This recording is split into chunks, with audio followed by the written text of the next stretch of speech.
Bienvenidos a un nuevo audio de 24H 24L, edición programación. En este audio vamos a tratar el tema de la programación funcional. Y para charlar en este tema tan interesante tenemos a dos invitados. A Jesús Gómez, con el calzón verde, que va a hablar sobre Closure o va a defender esa postura, y a Héctor Navarro con el calzón morado, que hablará sobre Haskell. Hola, ¿qué tal? Hola, hola. Hola, Andros, ¿qué tal? Muy bien. ¿Estáis cómodos? ¿Estáis preparados? Sí, listos. Muy bien. Bien, pues antes vamos a hacer un breve resumen sobre cuál es vuestra experiencia con estos lenguajes o si tenéis algún otro lenguaje dentro de vuestro buffer.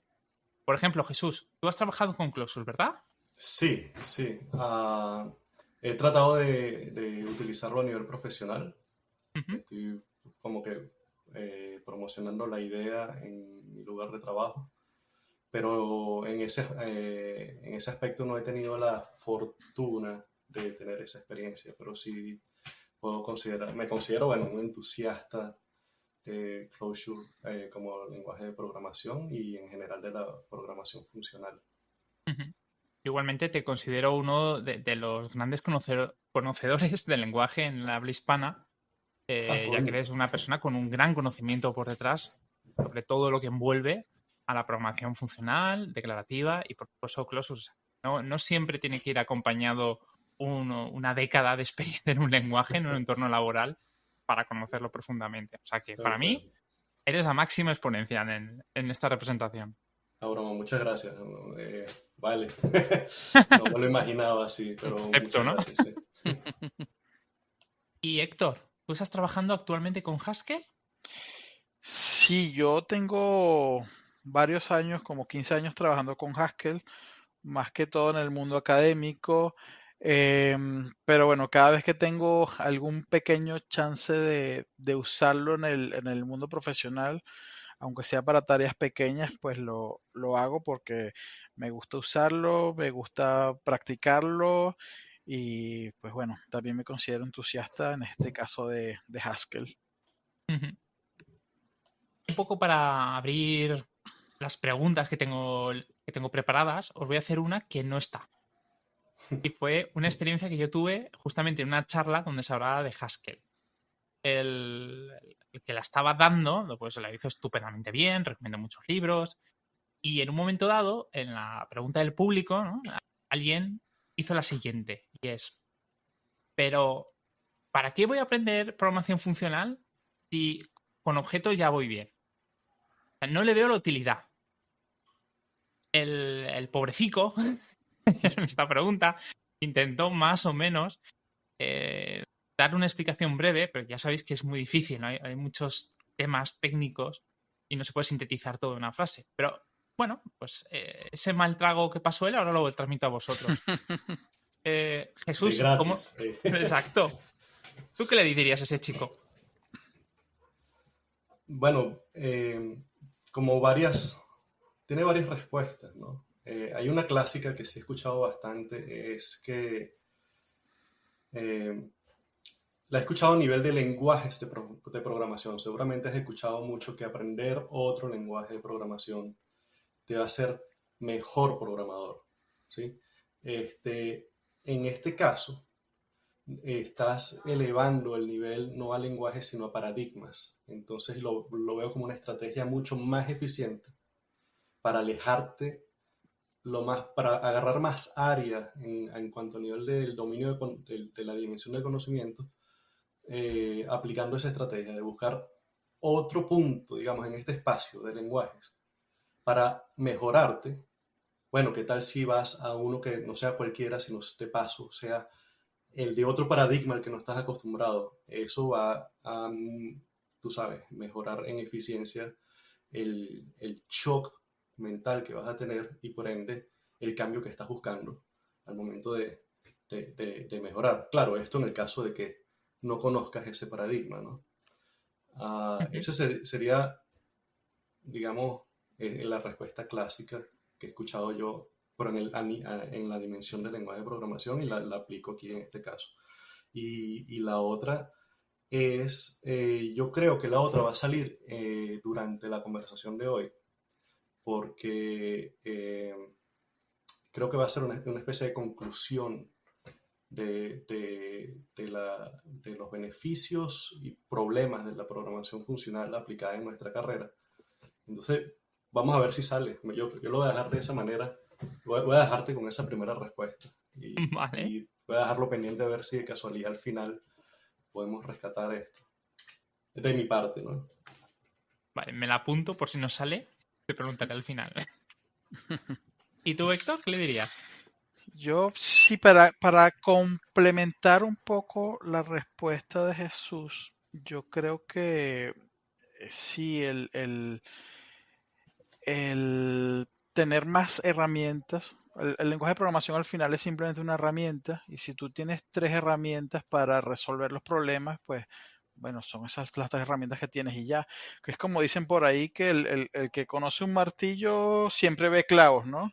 Eh, y tengo que sacar un tornillo, pues voy con el martillo porque es lo que tengo. Al final termina sacando el martillo, pero posiblemente no era lo más eficiente. Yo creo que pasa lo mismo acá. Mientras más herramientas tengas tú, eh, dispongas en tu caja de herramientas, pues a la hora de ciertos problemas podrás usar una herramienta o podrás usar otra y podrás decidir cuál es la que más se ajusta a ese problema que tienes que resolver en este momento. Ujú. Muy bien. Pues en ese caso yo creo que ya ha llegado el momento de irnos a la base. ¿Qué es un lenguaje funcional para vosotros? Por ejemplo, Jesús. Bueno, sí. La gente se confunde esto mucho. Puede ser que yo esté confundido también, pero a mí me gusta reducirlo a, a aquel lenguaje donde el concepto de función es el protagonista y sería, aparte de muchas características que tienen los lenguajes funcionales o lo que las personas les gusta utilizar para clasificar los lenguajes en esta bolsa de lenguajes funcionales y lo que está fuera de la bolsa, yo creo que aquel lenguaje que te promueve o que trata de convencerte de construir tus programas utilizando, ya no sería el lenguaje, sino una cosa que llamamos paradigma funcional. Entonces, yo lo categorizo como puedes decir que es un lenguaje de programación funcional. Y ahora, el paradigma es la clave del asunto, pues. Y el paradigma funcional rescato lo que dije al principio, aquel donde el programador, el que construye este software,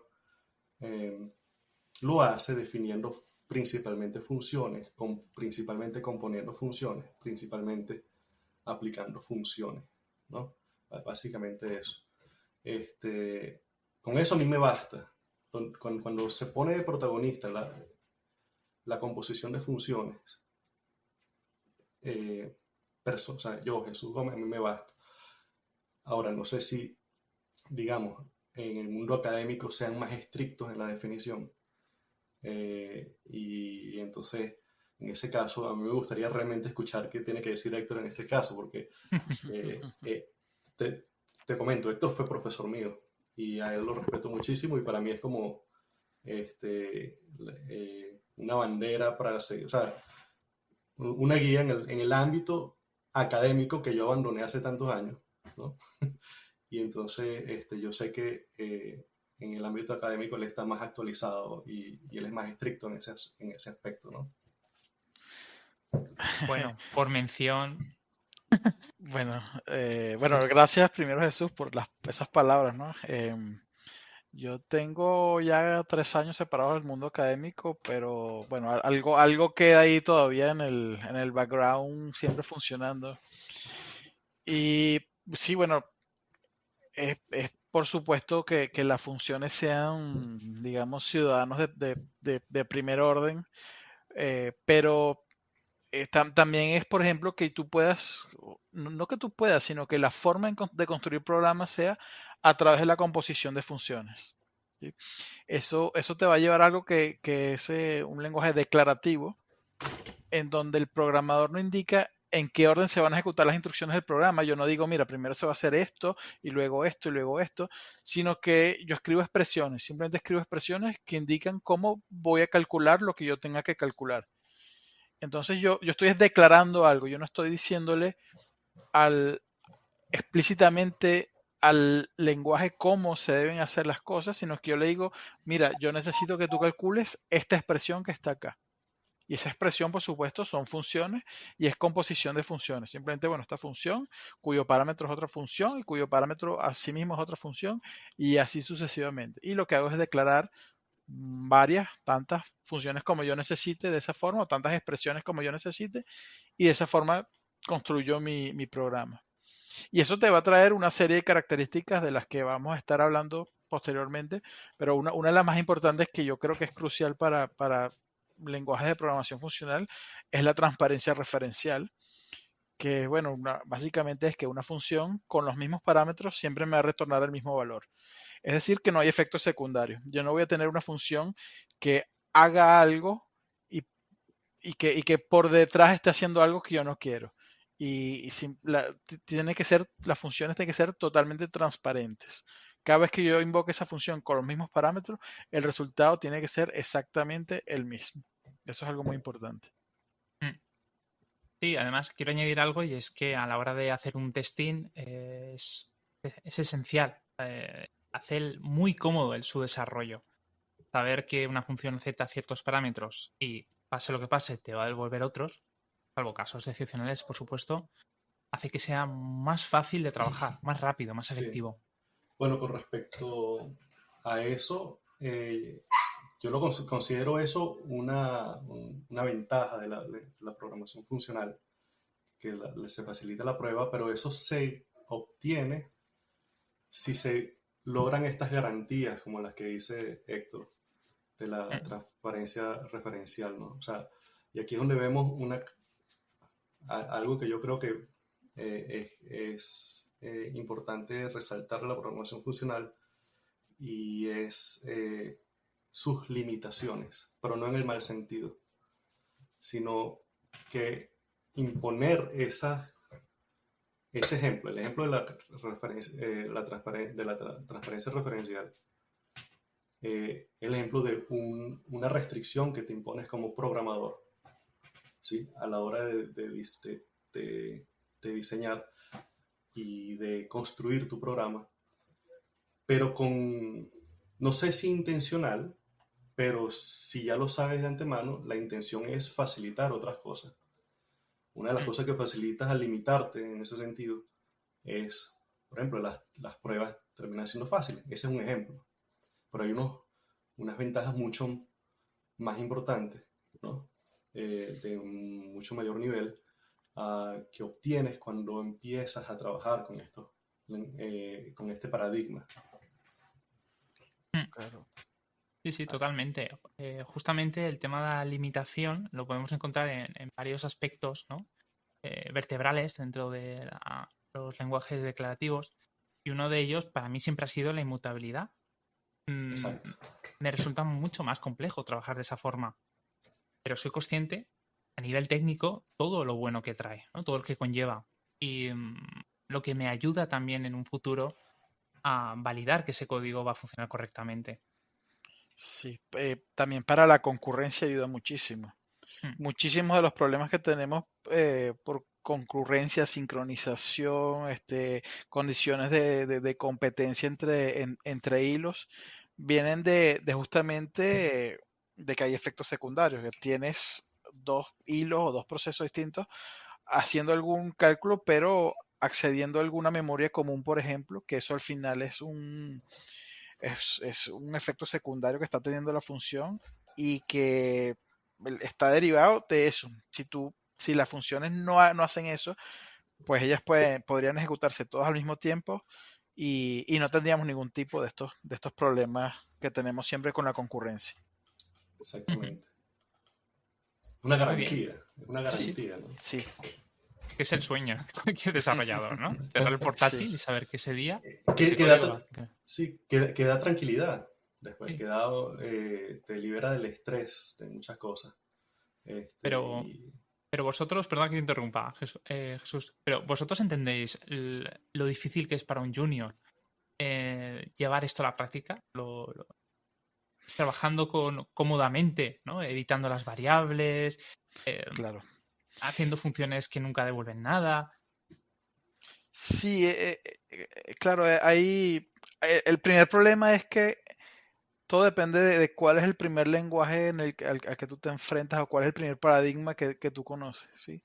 Eh, yo creo que si alguien que sea, digamos, nativo o que su primer lenguaje fue algún lenguaje de programación funcional, entrenado bajo el paradigma de programación funcional, pues ya desde el inicio no va a tener estos problemas. Y aunque el lenguaje le permita hacer otras cosas, pues él va a tender a no hacerlas porque él lo que conoce es la programación funcional.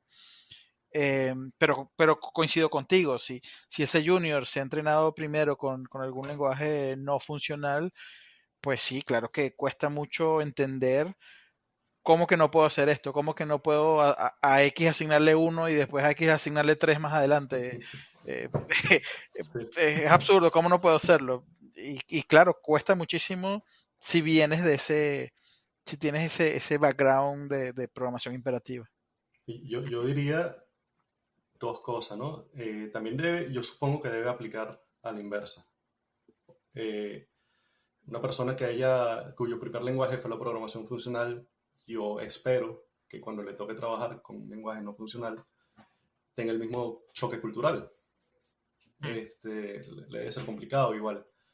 Eh, y segundo, creo que también nos emocionamos y planteamos como muchos conceptos que esencialmente no tiene por qué significar programación funcional. Por ejemplo, cuando mencionaste el asunto de las estructuras de datos, eh, ah, ¿cómo es que se llama? Disculpa.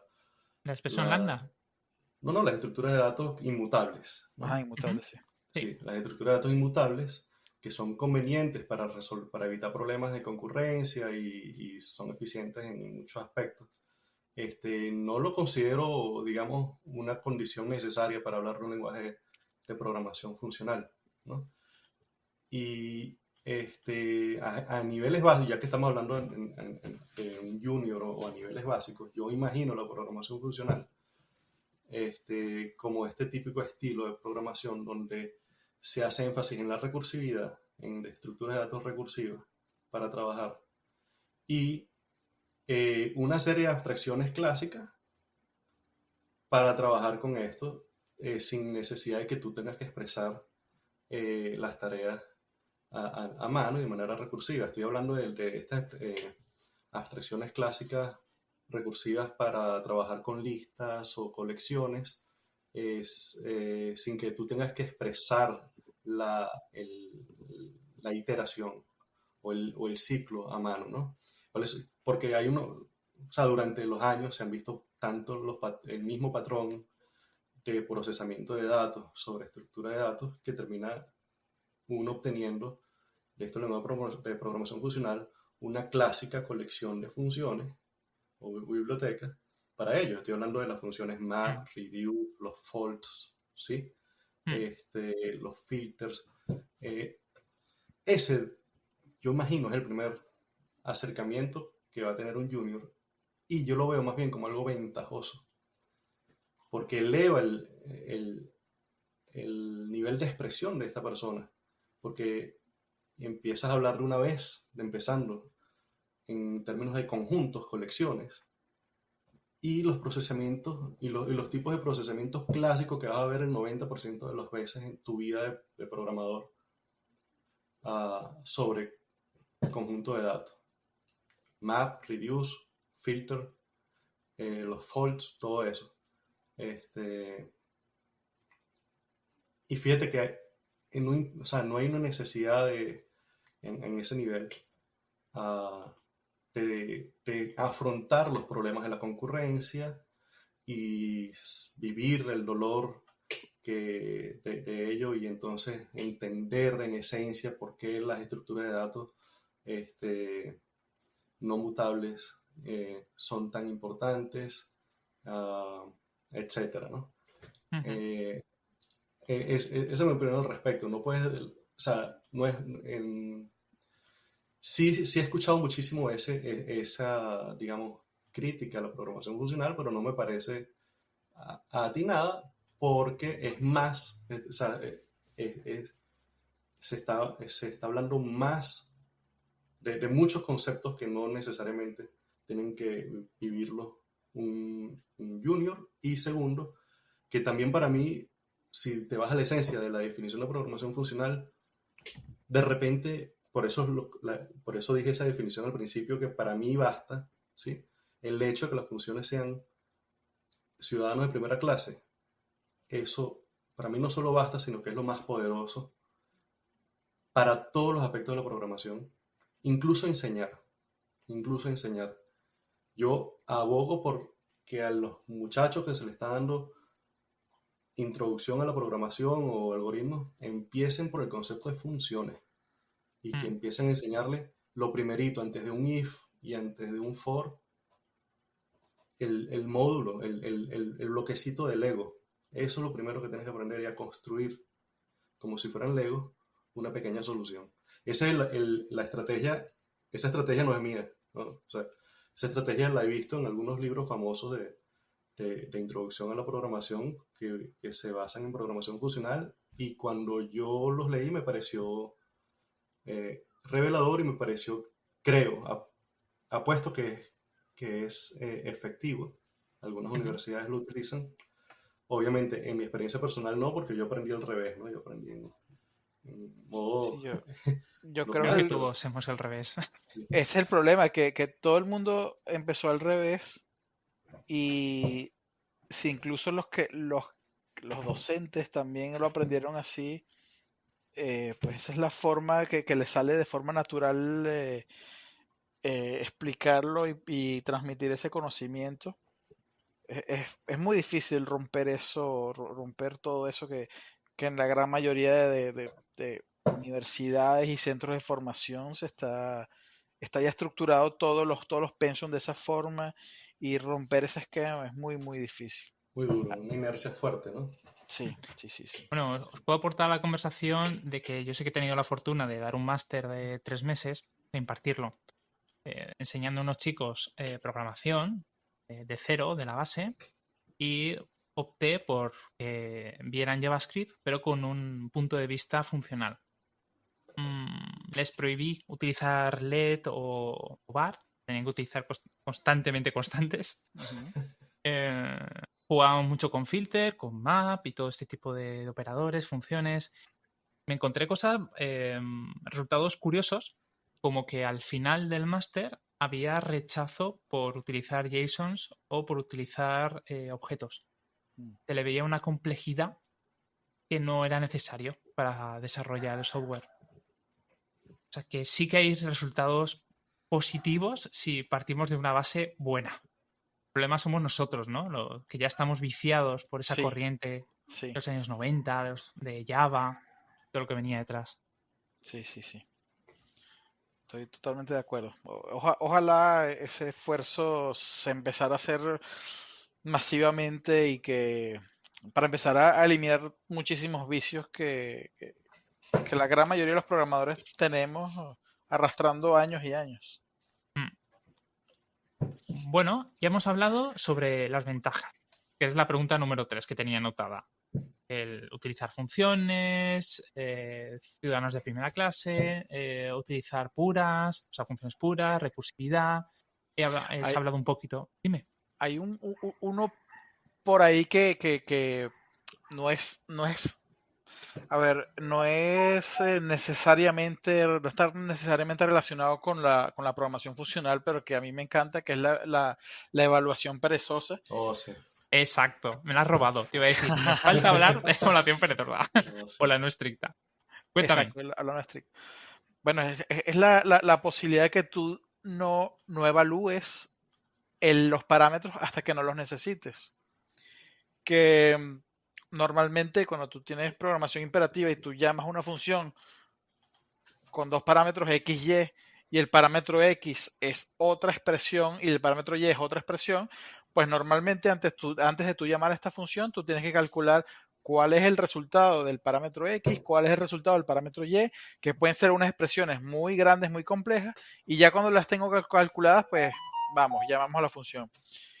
Con evaluación perezosa, no, con evaluación perezosa yo llamo a esta función que estoy llamando y le digo, bueno, X es toda esta expresión y Y es toda esta expresión. No las vayas a calcular hasta que no las necesites. Si yo nunca las necesité, pues nunca las usé. Si las necesité, pues por supuesto las calculé. Esto podría parecer una tontería, pero hay una serie de ventajas directo de esto, que, como por ejemplo listas infinitas, que tú en la práctica tú no puedes tener una lista infinita, por supuesto, porque necesitaríamos memoria infinita, pero bajo un esquema de evaluación perezosa yo puedo tener una lista infinita en donde digo, bueno, yo tengo una lista desde los números que empiezan en 1 hasta el infinito.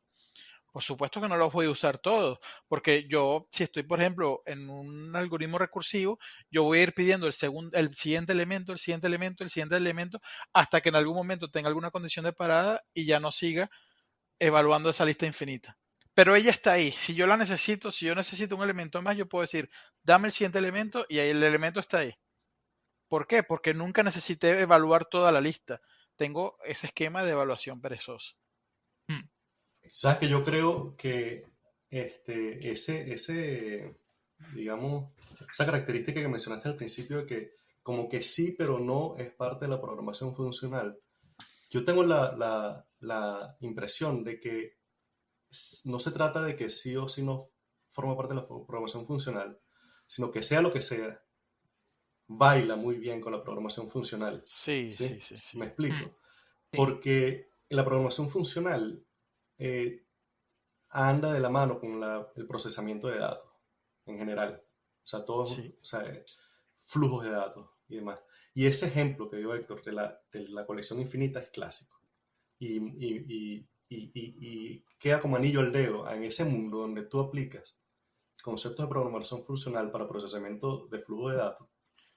Tener la facilidad de explicar un flujo de datos infinito sin que tenga costo de cómputo y poder razonar, de poder escribir expresiones acerca de eso.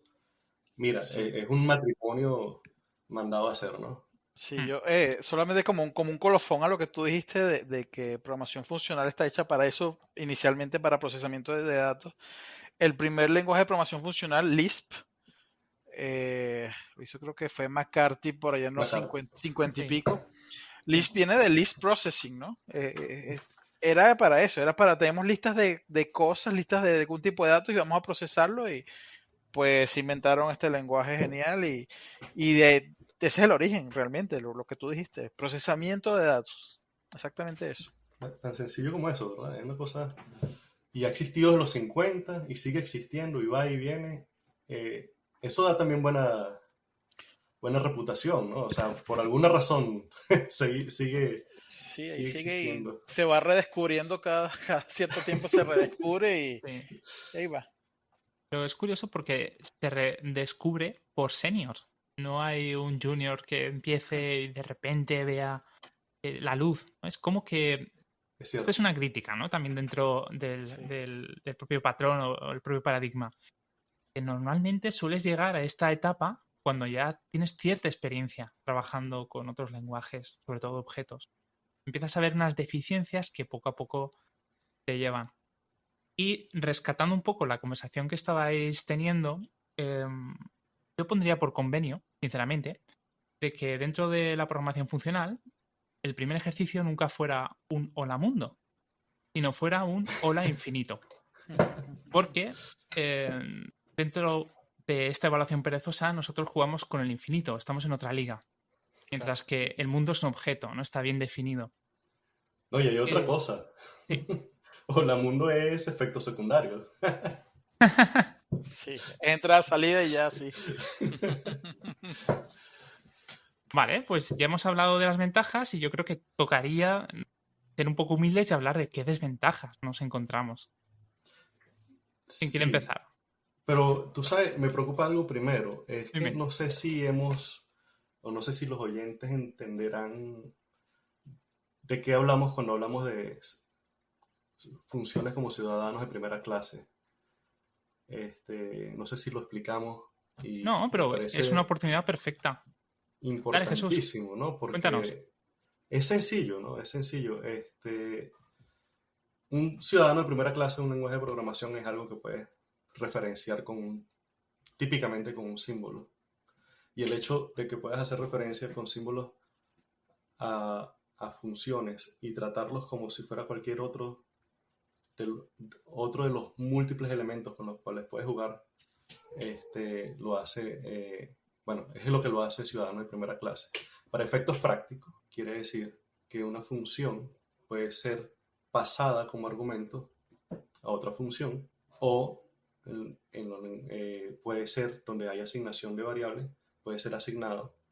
Una función puede ser asignada a una variable en tiempo dinámico, pues en tiempo de ejecución. Arbitrariamente tú puedes decir, mencionaste JavaScript, tú puedes en JavaScript agarrar la variable X y asignarle en tiempo dinámico una función. Esa posibilidad ya es para mí, el 90% listo para hacer este estilo de programación, para programar con este paradigma.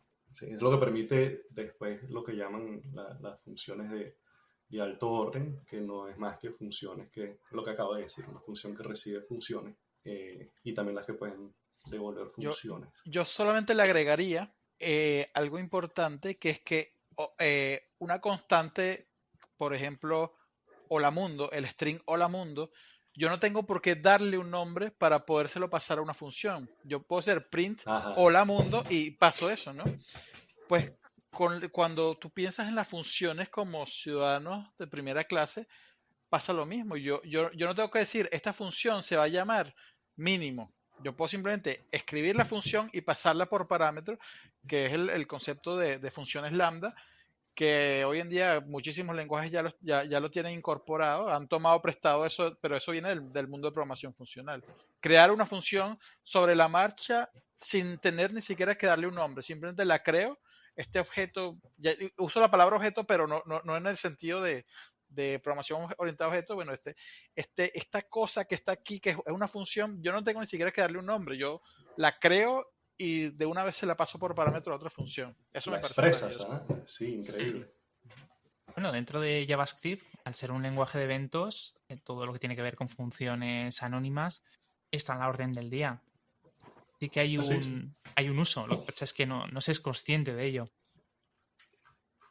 Exactamente, exactamente. No, y muchas otras cosas. El mundo de la programación funcional ha generado infinidad de frutos de manera generosa y sin, yo no me imagino que exista, digamos, un ente que está exigiendo nada a cambio, sino eh, yo solamente hago esto para reconocerlo.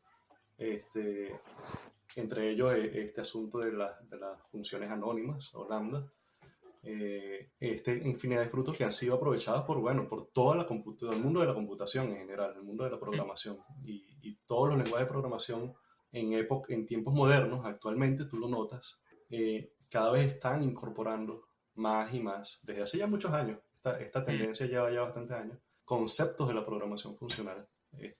Este ejemplo que dio Héctor con respecto a las funciones lambda es un clásico. Mm. Y sobre todo, no sé si lo estáis notando, yo al menos sí, porque me dedico al tiempo completo dentro de Python. Cada vez veo, bueno, en la propia función lambda, ¿no? Ya está incorporado. También veo cada vez que hay más trucos técnicos. Yo creo que es una evaluación perezosa para listar ciertos elementos, pero sí que noto como cierta línea de separación. Como por ejemplo que tengas que importar Redux porque está fuera.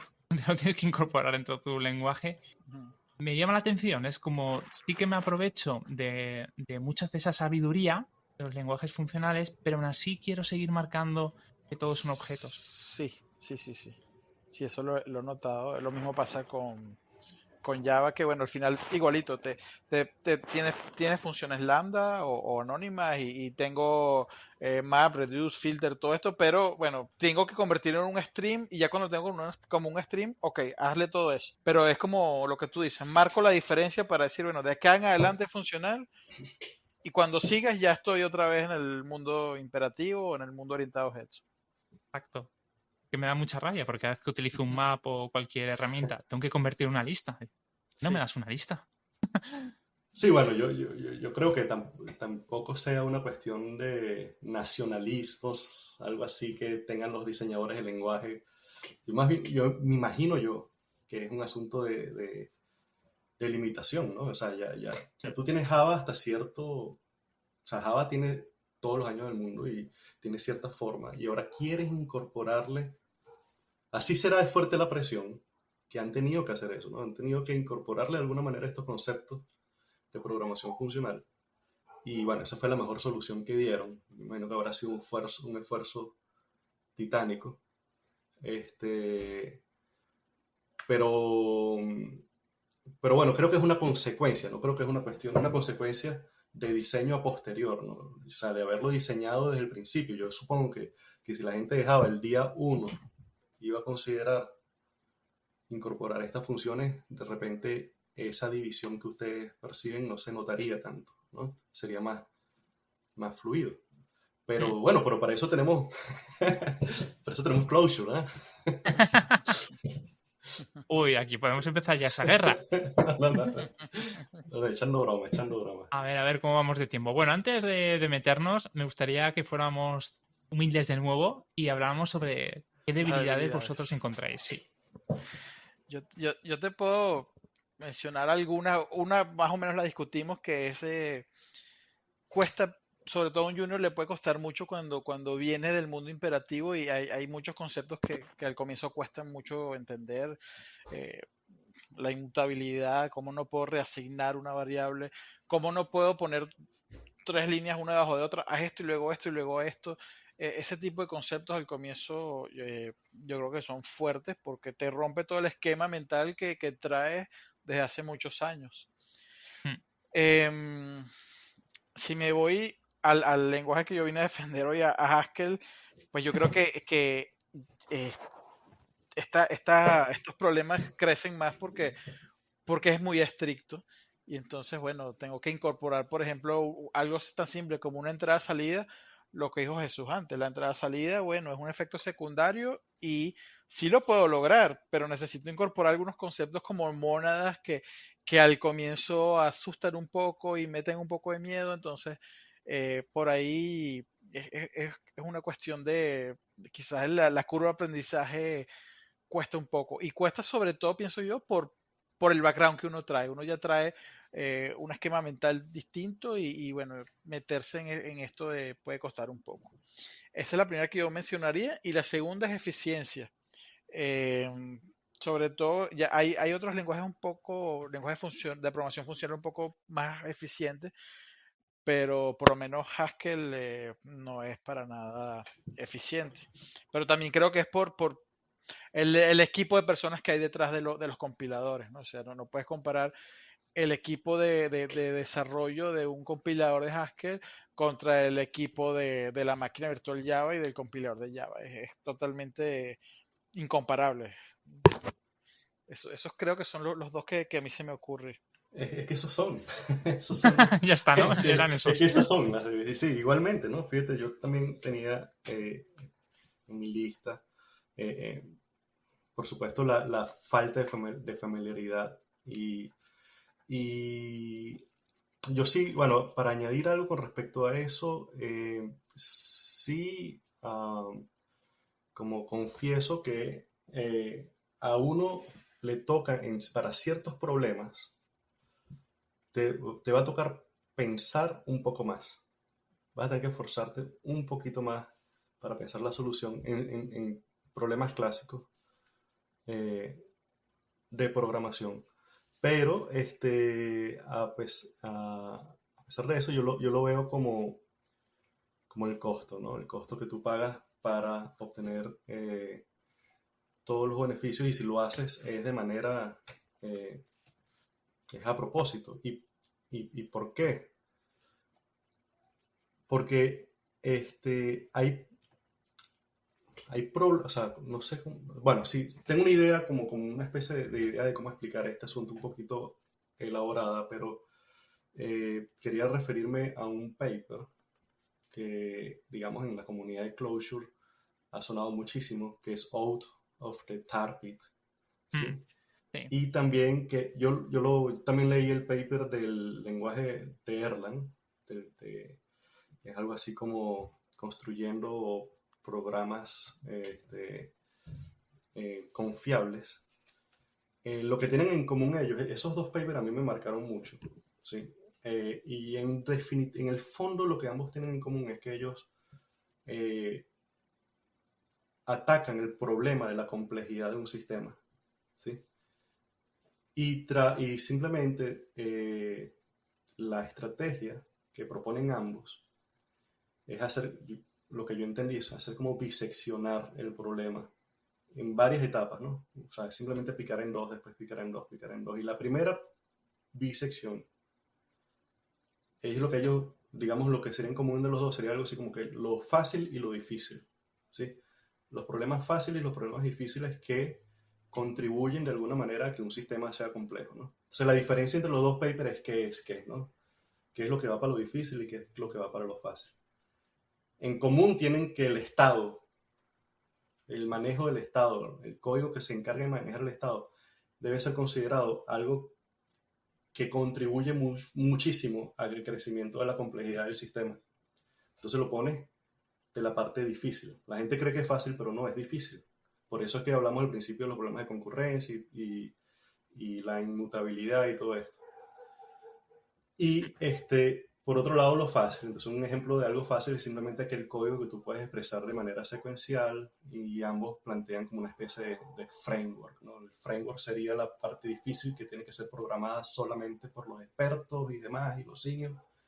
Y después los demás van llenando los huequitos que deja el framework con código exclusivamente secuencial, puro, ¿no? Aquí es donde entra la programación funcional. Puro, secuencial, sin efectos secundarios, y empieza a ver esa lista de todas esas cosas que hablamos hasta ahorita, que encajan perfectamente con la programación funcional, y por eso es que en ambos papers es lo que llaman un no-brainer, ¿no? O sea, sin pensarlo, es que ni lo justifican, eligen lenguaje de programación funcional para desarrollar, para que el programador se encargue de esos huecos, y esos huecos son el dominio del problema, ¿sí? Lo demás es lo que ambos clasifican difícil. En uno le dice complejidad no esencial, ¿no? Y la complejidad esencial serían estos huequitos dentro del framework que son los problemas del dominio. Entonces, ahí, que es donde todo el mundo quisiera vivir, es donde yo creo que o sea, el lenguaje de programación funcional, la programación funcional encaja al pelo. Pero tal vez en la otra parte es donde es más complicado todo. Y tú puedes justificar, utilizar o no, digamos, un paradigma funcional. Y aquí es donde yo regreso a la parte de las debilidades, y donde les decía, sí, hay que pensar un poquito más para ciertos problemas. Seguramente si te vas para ese dominio difícil y te toca desarrollar ese motor, ese framework, estás obligado a pensarlo mucho más o mucho mejor para no ser. Y tienes que garantizar muy bien la calidad de eso. Pero bueno, en principio, no importa qué lenguaje de programación tú haces, si tú divides tu sistema en esas dos partes, obviamente la parte de la cual todos los demás dependen tiene que ser bien pensado, tiene que ser bien diseñado, bien hechecito, bien probado, bien lo demás. Entonces, realmente yo creo que el costo se cancela, porque es implícito, ¿no? Es más o menos la idea que tenía de esa debilidad en particular. De resto, la eficiencia, sí, pero bueno, ese era el punto, disculpa. Bueno, pues yo complemento a todo lo que habéis dicho, porque en realidad pienso igual que vosotros, con el poco apoyo que hay respecto a empresas o terceros o librerías. De nada me vale tener un software esté muy bien estructurado, muy bien resuelto los problemas, y luego no puedo utilizar, por ejemplo, una pasarela de pago, como puede ser PayPal o puede ser Stripe, ¿no? Si no encuentro esas herramientas, me voy a encontrar en una posición inferior a otros lenguajes, ya que tendré que realizar mis propias herramientas para hacer cosas que en otras situaciones pues lo tendría rápidamente.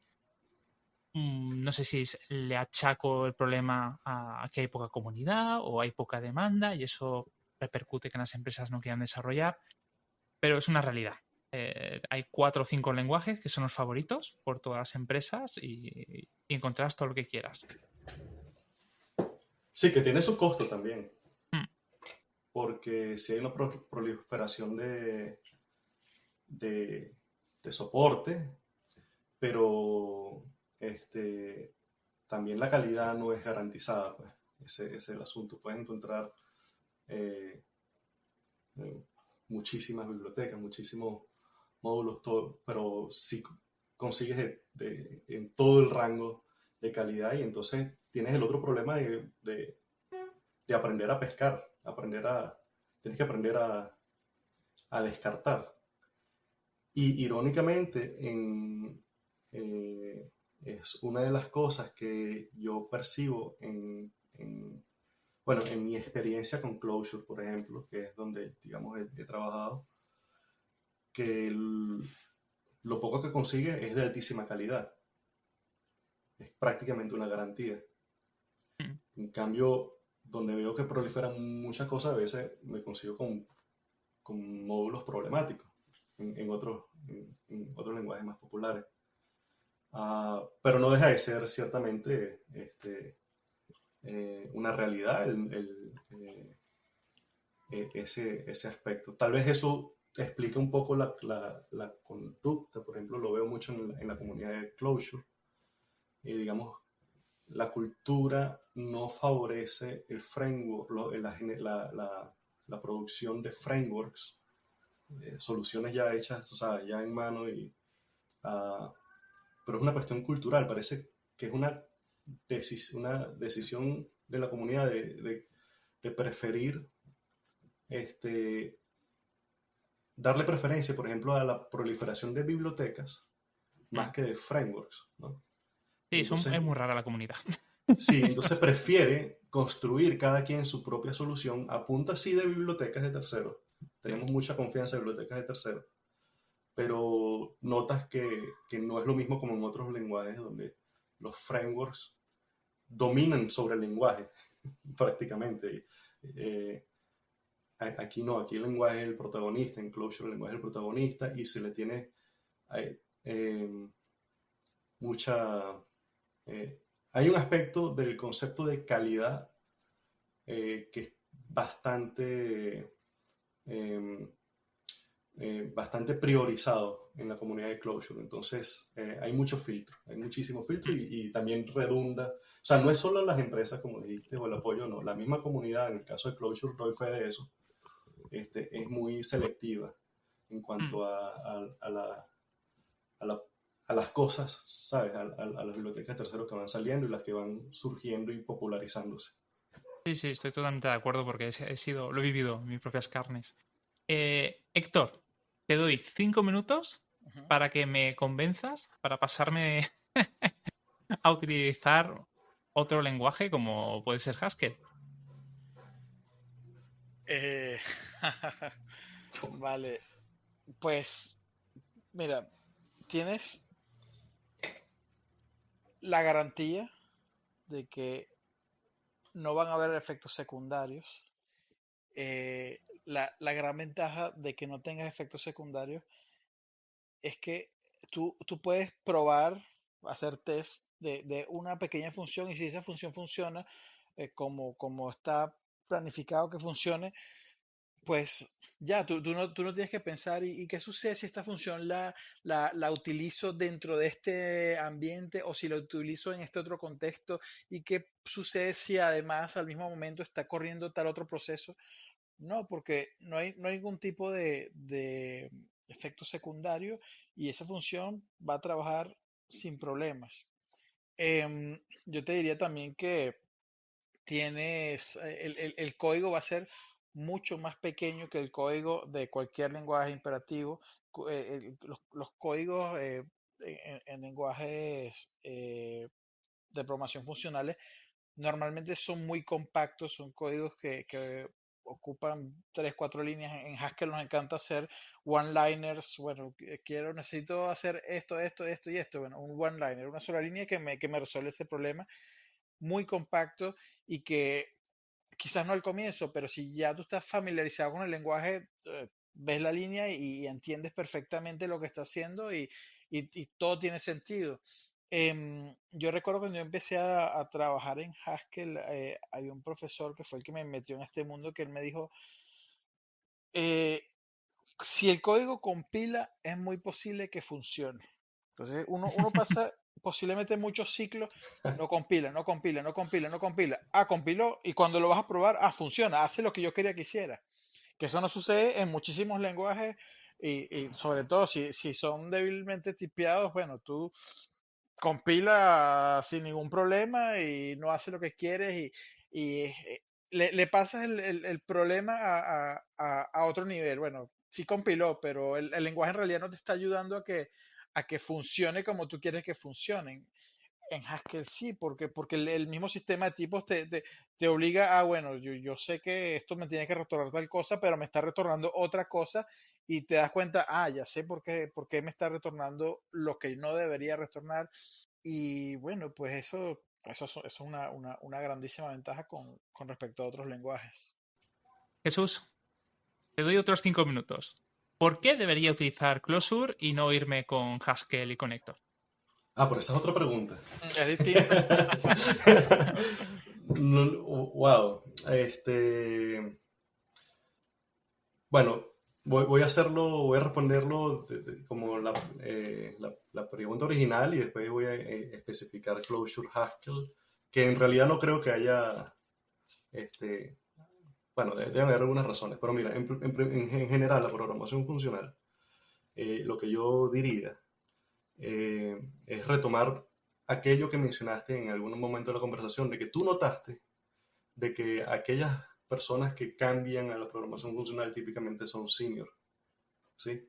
Hmm. Y hay un porqué, o sea, y es la experiencia. La experiencia te da esa madurez para entender lo ventajoso, lo simplemente elegante de la solución que es la programación funcional. Y eso a mí me dio a mí el coraje de investigarlo, de indagar, ¿no? Y creo que el factor común, lo que descubren por experiencia todos los programadores, es parecida a esa estrategia que planteé al principio, en algún momento de la bisección entre lo difícil y fácil, saber atinar muy bien qué es lo que vas a colocar en cada lado, qué vas a colocar en el lado difícil y qué vas a colocar en el lado fácil. Eh, es la primera decisión arquitectónica, la más valiosa, ¿sí? Y creo que sí se atinó en estos ejemplos de Erlang, por ejemplo, y de Out of the Tar Pit, al momento de elegir como el caballito de batalla la programación funcional. Eh, Algo que yo veo que sincroniza mucho con esto es la idea de la arquitectura limpia que plantea un señor que le dicen el tío Bob o Uncle Bob. Sí. Y también, por ejemplo, el MVC también.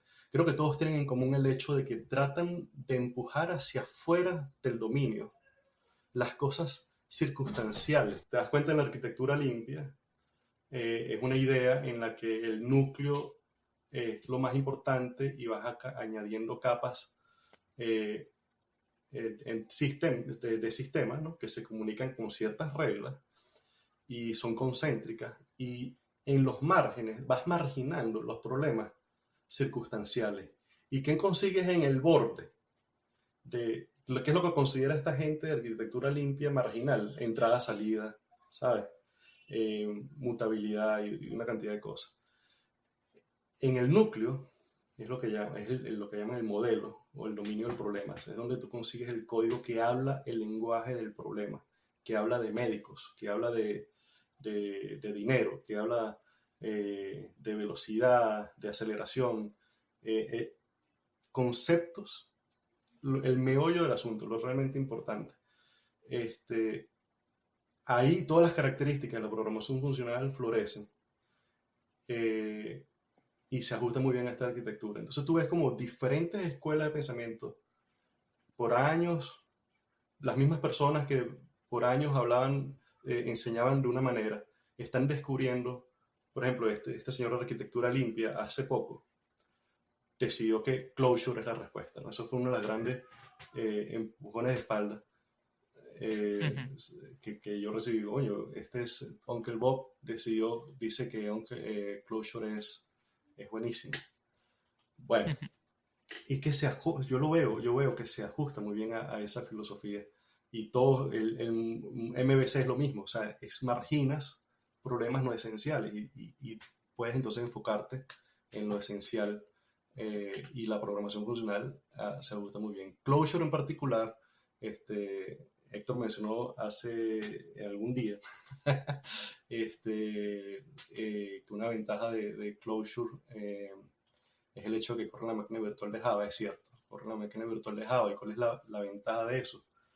Bueno, por un lado, la gran cantidad de bibliotecas que tienes a tu disposición del mundo de Java, porque Clojure permite una interoperabilidad con eso. Segundo, también el equipo detrás de la máquina virtual de Java, lo mencionó Héctor también, no puedes comparar el equipo que está detrás de la máquina virtual de Java con otros lenguajes que están de otros nichos, ¿no? Sí, es una ventaja, es cierto.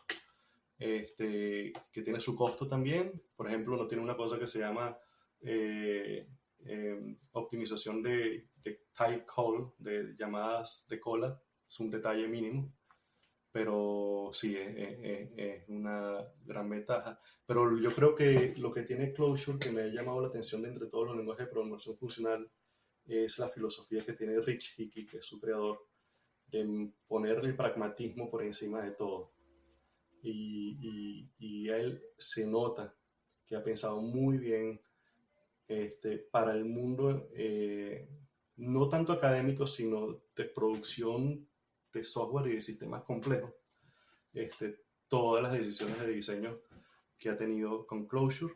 Para dar un ejemplo, Clojure es un lenguaje Lisp, es una forma de Lisp. Y él hizo lo impensable en el mundo Lisp. Él añadió sintaxis, añadió otra cosa adicional a los paréntesis. Pero está muy bien justificado, él tiene una justificación para eso, es totalmente pragmática. Y me gusta ese razonamiento, pues. Y también su hincapié en la estabilidad.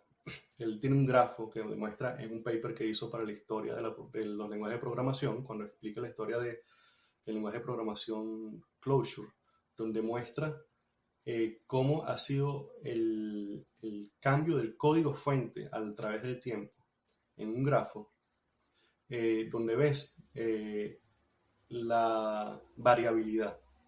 Y sinceramente, él lo compara con otros lenguajes. El lenguaje que usa es Scala. El grafo de Clojure parece una meseta. Los otros lenguajes de programación varían mucho. Hay un altísimo respeto por la compatibilidad hacia atrás en Clojure y la garantía de que lo que tú hagas como software hoy va a correr en Clojure dentro de 10, 20 años. Y se ha demostrado, hay gente que lo ha logrado, que ha agarrado código que ha escrito en el 2012, 2014 y lo corre ahorita con la última versión de Clojure, en la última versión con todas las herramientas y cero cambio, corre al pelo. Jesús, te tengo que cortar. Sí, Lo sí, siento mucho, estaríamos, y además horas. de corazón, sí, horas, días incluso, porque es un tema apasionante. Se nos queda muy, muy corto esta hora. Bueno, No te preocupes. quiero daros las gracias a los dos por participar, que la verdad es que dentro de mi elenco de invitados, pues no se me ocurría dos personas mejor. ¿Habéis estado a gusto? Sí, vale, muchas gracias. Muchas gracias por todo, Andros. Encantado. Muy bien, pues con esto nos vamos a ir ya. Quiero que sepáis que a los que estáis siguiendo el evento podéis seguir el resto de las tertulias o incluso podéis ver los comentarios a través de la página web 24h24.es 24h24l.org o en Twitter con @24h24l1 o en Telegram también con @evento24h24l y por supuesto en Mastodon con 24h24l. Muchas gracias y bueno, espero que disfrutéis el siguiente. Cuidaos mucho. Adiós. Chao. Adiós.